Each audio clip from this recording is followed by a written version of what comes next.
Salam sejahtera, anda bersama Senala Huda, dan untuk agenda Awani jam ini kami nak bawakan kupasan tentang salah satu sektor ekonomi negara yang banyak berdepan dengan ketidaktentuan sejak kebelakangan ini, iaitu sektor agri-komoditi. Dan sama seperti sektor-sektor ekonomi lain dan juga segala aspek kehidupan kita, sektor agri-komoditi ini tidak terasing daripada kesan pandemik COVID-19. Malah sehingga kini masih lagi menanggung berdepan dengan kesan-kesan pandemik, khususnya kekurangan tenaga kerja dalam sektor ini. Tapi dalam masa yang sama kita lihat dalam setiap konflik dan dalam setiap krisis itu ada juga peluang. Contohnya kita lihat konflik Ukraine dan Rusia. Ia memberi kesan kepada pengeluaran minyak-minyak sayuran yang lain dan secara tidak langsung memberi manfaat kepada pengeluaran minyak sawit dan meningkat ekspor ataupun permintaan ekspor minyak sawit di peringkat antarabangsa. Dan kita nak melihat bagaimana untuk Malaysia mendapat lebih banyak manfaat daripada peluang ini dan bagaimana manfaat itu dapat sampai kepada pemain-pemain industri tempatan dan apa cara untuk Malaysia capai sasaran nilai ekspor yang ditetapkan untuk tahun ini bagi sektor agri-komoditi. Dan sudah bersedia bersama saya untuk jawab soalan-soalan ini Datuk Zuraidah Kamaruddin, Menteri Perusahaan Perdagangan dan Komoditi. Terima kasih Datuk sudi bersama saya. Terima kasih. Apa khabar? Alhamdulillah. Terima kasih sudi bersama kami dalam agenda Awani. Pertama sekali, kita nak lihat perdagangan sektor agri-komoditi negara ini. Kita lihat mencatat pertumbuhan yang cukup memberangsangkan pada tahun lalu pasca pandemik. Di sebalik cabaran ekonomi global semasa yang kita tahu ada banyak ketidaktentuan ketika ini. Apa bentuk sumbangan sektor agri-komoditi ini kepada negara dalam kita mengambil kira keadaan ekonomi semasa? Okay, Alhamdulillah. Despite the fact, walaupun kita berdepan dengan pandemik selama 2 tahun, tapi satu sektor dalam negara yang menunjukkan prestasi yang meningkat dalam membawa hasil pada negara, pendapatan negara adalah sektor agri-komoditi, yang mana adalah sawit, rubber, kayu kayan, koko, pepper dan kita ada kenaf. Tapi of course 3 yang tertinggi yang itu adalah palm oil, rubber dan juga kayu kayan. So, jadi kita lihat prestasi pendatangkan hasil, sumbangan hasil pada negara pada tahun 2020 kita dapat 84 bilion, tapi tahun 2021 200 bilion. Jadi itu untuk sawit 84 bilion, itu KDNK 84 bilion ke 200 bilion. Jadi this blessing in disguise. Walaupun dalam keadaan COVID kita mampu untuk mendapatkan hasil peningkatan pada keseluruhannya about 40%. Jadi ini bermakna bahawa dalam keadaan COVID itu agri-komoditi mampu untuk membantu negara untuk menampung pelanjaan injection, hospital dan sebagainya.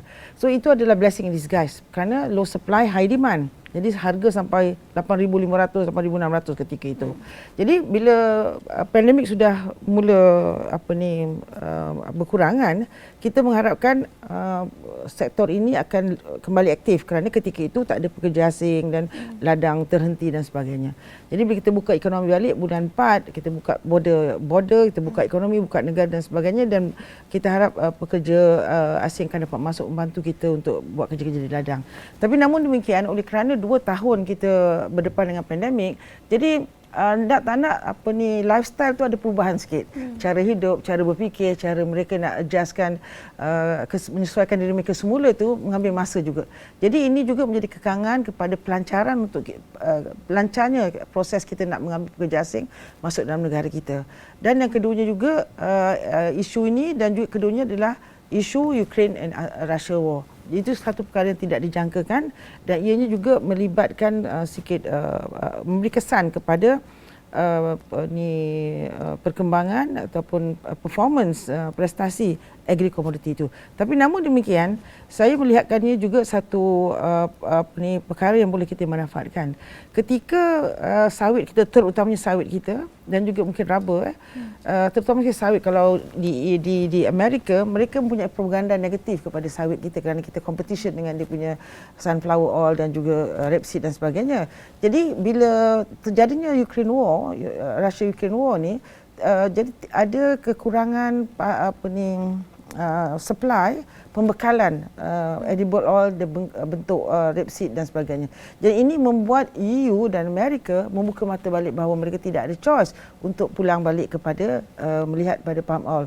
Jadi ini beri peluang kepada Malaysia untuk re-enter, restart back, because kita tak mahu mereka terus mempunyai negatif naratif terhadap palm oil kerana itu adalah propaganda mereka. Sebenarnya tidak. Jadi ini peluang kita sebenarnya. Ya, tapi seperti yang Datuk sendiri gambarkan situasi ini sebagai satu blessing in disguise. Ini sebenarnya berlaku di luar kawalan kita dan bukannya dalam rancangan negara kita pun, Ukraine konflik dan juga pandemik COVID-19. Jadi momentum yang ada sekarang ini, apa pelan kerajaan untuk teruskan momentum yang kita lihat? Saya melihatkan bahawa ketika itu projection saya punya pandangan ke depan adalah sekiranya ada pandemik, saya boleh mencapai 40% peningkatan hasil menjadikan 204 bilion. Ketika itu rubber glove juga menjadi pasaran utama Malaysia. Hampir 136 bilion rubber glove. Jadi now no more pandemic already. So rubber glove sudah tentu tidak akan ada permintaan setinggi itu. Jadi kita kena fikir bagaimana kita nak pelbagaikan komoditi kita kepada barang produk-produk yang baru dan bagaimana kita nak meningkatkan pasaran kita dan bagaimana kita nak meningkatkan produktiviti dan juga kualiti agri-komoditi kita. Jadi ini yang telah kita laksanakan dan insya-Allah dengan penambahan hasil dan sebagainya kita boleh mencapai lagi sasaran target kita untuk jana ekonomi atau pendapatan negara. Kalau dulu kita capai 204 bilion, kita harap that kita will do, if it's not better but sama dengan 204 bilion pun is quite good enough. Tapi untuk ini kita target tahun ini 2022 ni kita ada MyAces dan sebagainya, kita target 300 bilion untuk tahun 2022 ini. Dan selepas dibuka je ekonomi, bulan Januari tahun ini, kita telah mau jelajah agri-komoditi antarabangsa, global journey, global roadshow. 14 negara yang telah kita kunjungi untuk menyampaikan maklumat kerana seperti saya kata 2 tahun dunia tidak connect, okay? So, jadi this is time to reconnect, to re-engage, to be updated, whatever. So bila kita turun padang ke negara-negara ini, banyak mereka maklumat-maklumat tentang apa yang Malaysia lakukan tentang produk-produk agri-komoditi dari segi kita punya teknologi, advancement, dari segi sustainability, punya programs, segi management dan sebagainya. Tidak dapat maklumat tidak sampai kepada mereka. Jadi apabila kita turun padang, kita memberikan taklimat pada mereka, menceritakan apa Malaysia dah buat ini dan sebagainya. Dan sudah adanya kita rancang untuk MyAce pada besok ni 2068 untuk mereka sendiri datang untuk lihat for real apa yang kita cakap tu dah terjadi dekat Malaysia. Jadi menjadi contoh yang baik untuk mereka bawa balik kepada negara mereka untuk mereka laksanakan. Okay, saya nak tanya tentang MyAces, tapi sebelum itu saya dengar tadi sasaran 300 bilion ringgit. Setakat ini sejauh mana lagi untuk kita capai sasaran itu? Agak besar. Agak besar kerana setakat ini kita lihat bahawa oleh kerana kekangan buruh asing masuk ke dalam negara kita, jadi ianya dia agak slow, lambat sikit. Jadi kita harap dengan lepasnya ada MyAce ni kita akan dapat percepatkan lagi pertumbuhan itu. Bercakap tentang kekurangan pekerja asing juga, kita lihat pembekuan pekerja dari Indonesia. Banyak lagi negara-negara sumber yang lain, tapi ini tentunya satu negara sumber yang cukup besar kan bagi kita. Bagaimana khususnya kita nak lihat industri minyak sawit akan terus lagi menanggung kerugian kerana Datuk sendiri ada menyebut sebelum ini kerugian yang ditanggung akibat kekurangan pekerja bagi industri minyak sawit mencecah 10.46 bilion ringgit. Jadi selepas ini bagaimana dengan pembekuan pekerja? Ya, pembekuan pekerja tidak ada. Kita dah menandatangani 14 memorandum, 14 negara, memorandum pada 14 negara dah boleh masuk dah. Cuma seketika Indonesia ada sedikit masalah teknikal dan itu telah diselesaikan. Dan pada hari ini saya ingat dah boleh mula pekerja dari Indonesia boleh datang. Kerana sektor perdagangan agri-komoditi ini amat bergantung kepada pekerja-pekerja daripada Indonesia, Bangladesh dan sebagainya. Tapi kita juga minta pemain-pemain industri ini untuk melihat negara-negara lain. Seperti di Pakistan, India, mereka waktu saya turun mereka telah tawarkan untuk mengambil pekerja-pekerja daripada negara mereka. Jadi industri players harus berani untuk mencuba. Kalau tak cuba kita tak tahu bagaimana kan. So jadi kita mencuba untuk membawa pekerja-pekerja dari negara-negara lain juga. Okay, banyak lagi yang saya nak tanya mengenai dengan pekerja asing ini, tapi saya kira penting juga untuk kita bercakap tentang MyAces Expo dan Sidang Kemuncak Agri-Komoditi Antarabangsa Malaysia 26 hingga 28 Julai di MyTech Kuala Lumpur. Kita nak bercakap tentang Expo dan sidang ini. Apa sebenarnya yang ingin dicapai, yang ingin diletakkan sebagai sasaran KPI untuk Expo ni sebenarnya? Ya, kita seperti saya sebut tadilah, idea itu tercetus kerana kita rasa is a good platform untuk we get together and then get together in Malaysia. Because Malaysia nak tunjukkan bahawa kita boleh menjadi global champion dalam industri agri-commodity ini. Jadi ada 39 negara yang telah memberikan komitmen untuk datang, dan ketika ini mereka sudah mula datang, dan kita ada local industry players yang telah mengambil 260 booth untuk dipamerkan barang-barang mereka dan sebagainya, dan kita expect dalam 6,000 ke atas tetamu yang akan visit kita punya program MIS ni. Jadi dari penyusunan ini semua, industri player daripada luar negara akan dapat berjumpa business to business industri player di Malaysia, dan mereka akan mula membuat engagement untuk mula melihat bagaimana potensi perniagaan, apakah jenis produk yang kita ada yang mungkin mereka tak tahu. Dan banyak produk yang telah kita develop seperti sawit, macam-macam kita boleh buat. Dan ni macam saya sebut tadi, they can come for real and they can start the business back in their country. Dan ataupun investors Malaysia ni sendiri boleh pergi ke sana untuk membuat pelaburan dalam bidang agri-commodity itu. Seperti sawit, memang kita sawit, getah dan juga kayu kayan, kita telah menggalakkan untuk mereka membuat kilang-kilang downstream di negara-negara membangun ini. Jadi kita memang memilih negara membangun waktu kita pergi jelajah itu kerana kita lihat ada potensi dari segi marketnya. Saiz dia besar, market dia. Jadi ini adalah peluang untuk Malaysia mendapatkan pasaran-pasaran baru, and then mendapatkan contact business MOU agreement yang baru. So jadi dalam MIS program ni kita akan menandatangani dalam 10 lebih daripada 10 memorandum gabungan collaboration dan kerjasama dengan beberapa institusi seperti universiti, seperti syarikat-syarikat dan sebagainya. Itu kita akan laksanakan. Tapi satu yang penting, kita punya highlight of the program is pelancaran aerospace balloon yang di bawah Malaysia Rubber Council atau Malaysia Rubber Board. So jadi ini nak menunjukkan bahawa Malaysia is able, mampu untuk meneraju dunia dalam teknologi satelit menggunakan balloon, aerospace balloon yang dibuat daripada latex Malaysia. Yang latex Malaysia memang dikenali sebagai satu latex yang berkualiti tinggi. Agri-commodity kita ni semua kualitinya diiktiraf oleh industri luar negara bahawa ia berkualiti tinggi, baik palm oil, rubber, pepper, cocoa dan juga getah. They recognize that ours come from the best clone and all those. Cukup menarik idea aerospace balloon ini, tapi bercakap tentang teknologi, inovasi, penting juga untuk kita bercakap tentang teknologi, inovasi dan juga idea-idea baharu kelestarian dan kemapanan dalam industri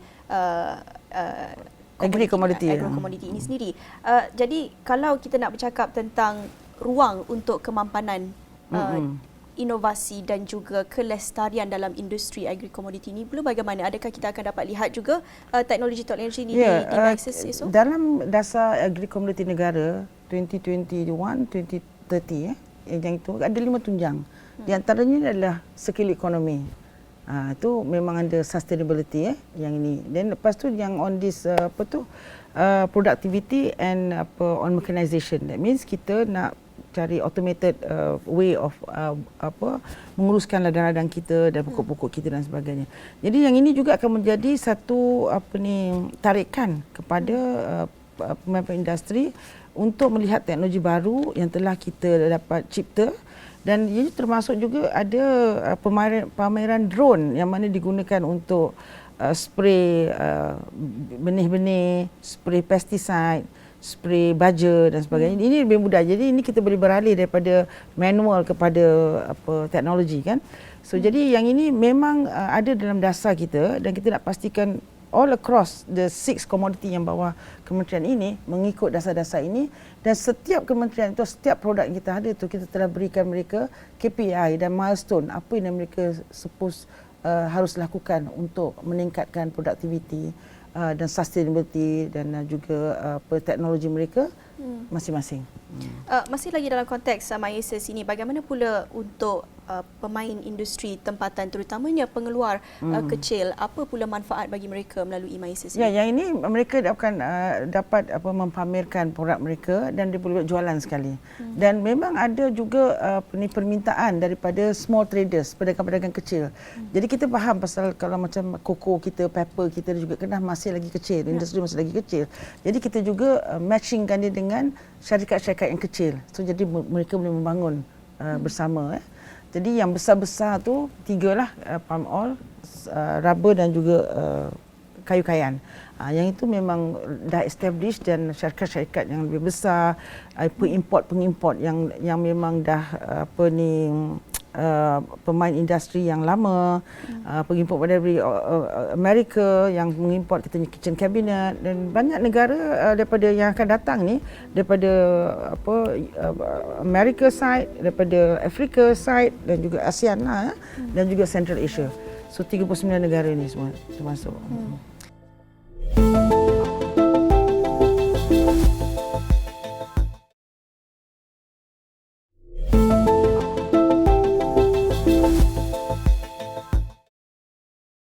Okey, dalam kita bercakap tentang manfaat buat pengusaha dan juga kemampanan dan teknologi yang cukup inovasi dan canggih ini, tapi dalam masa yang sama pasti ada pihak yang akan mempersoalkan isu-isu pokok, isu-isu lama dan sistemik yang masih ada lagi dalam pengeluaran agri komoditi ini. Antaranya saya nak berbalik kepada isu pekerja.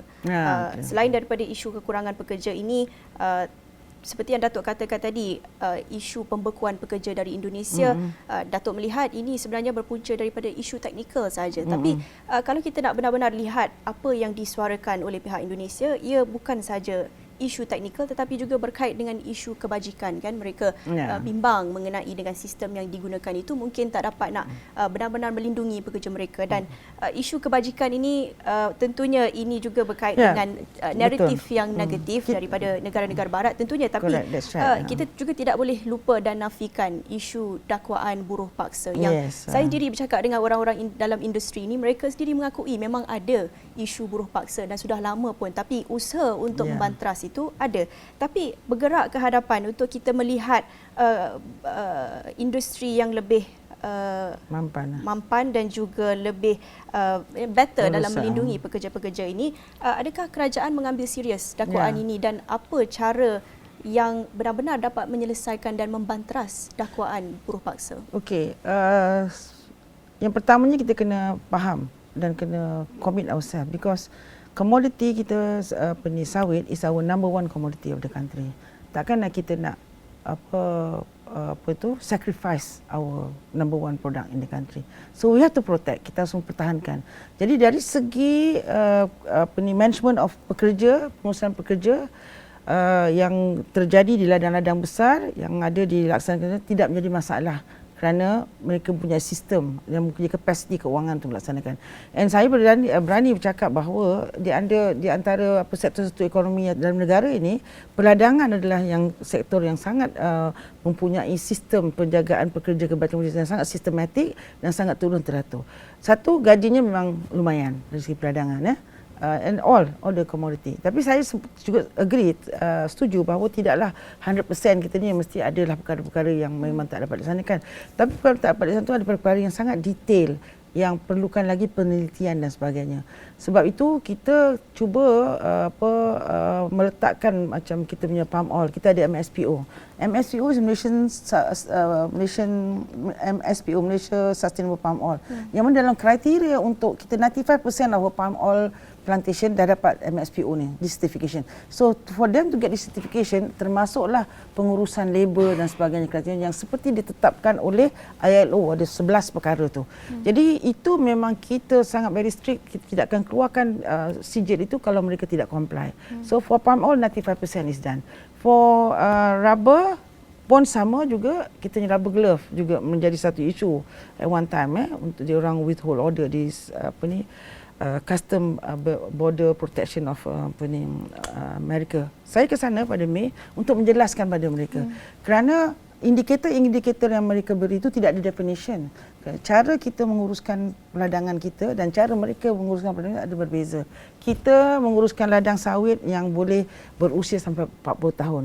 Mereka mengusahakan ladang rapeseed ataupun corn oil yang hanya cycle-nya start every year, annual.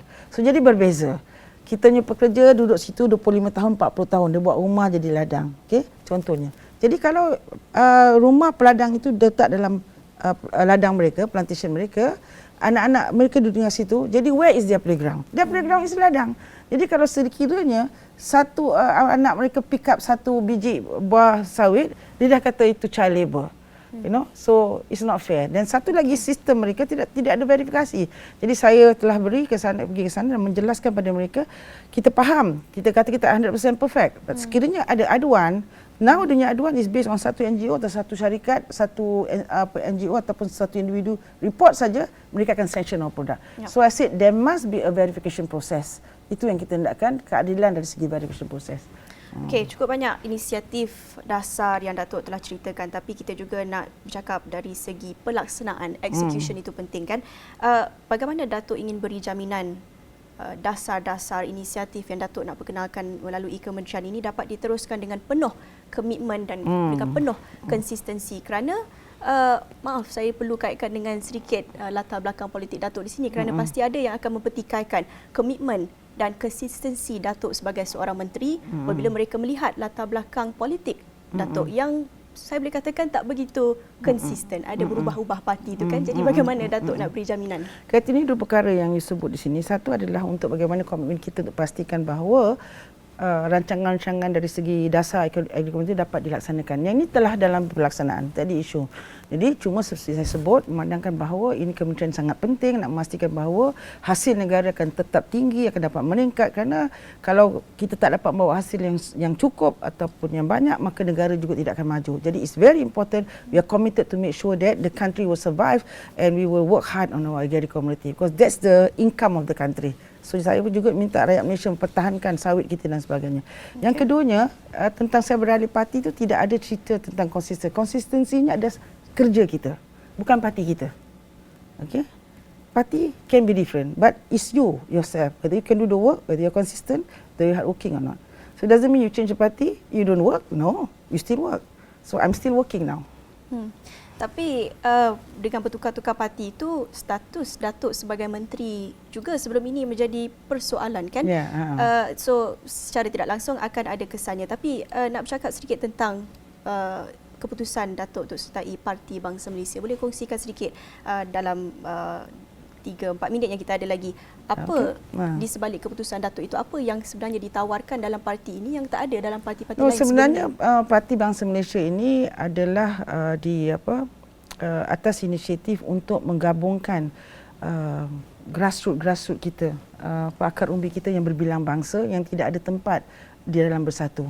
Dan ianya tidak mudah untuk diintegrasi dan pengikut akar umbi yang ramai dalam 340,000 ni tidak ada tempat untuk diintegrasi dalam parti itu, dan mereka tidak ada peluang untuk menjalankan tugas sedangkan mereka adalah orang yang pertama dalam politik dan sebagainya. Dan kita sebagai redundant tidak dapat dimanfaatkan sepenuhnya.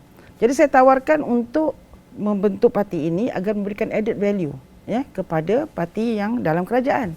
So tetapi malangnya mungkin tidak dapat diterima idea itu ya. Jadi saya harus membuat pengumuman untuk bersama dengan Parti Bangsa Malaysia kerana akar-akar umbi itu kebanyakan adalah daripada mereka yang menyokong saya daripada zaman dahulu lagi.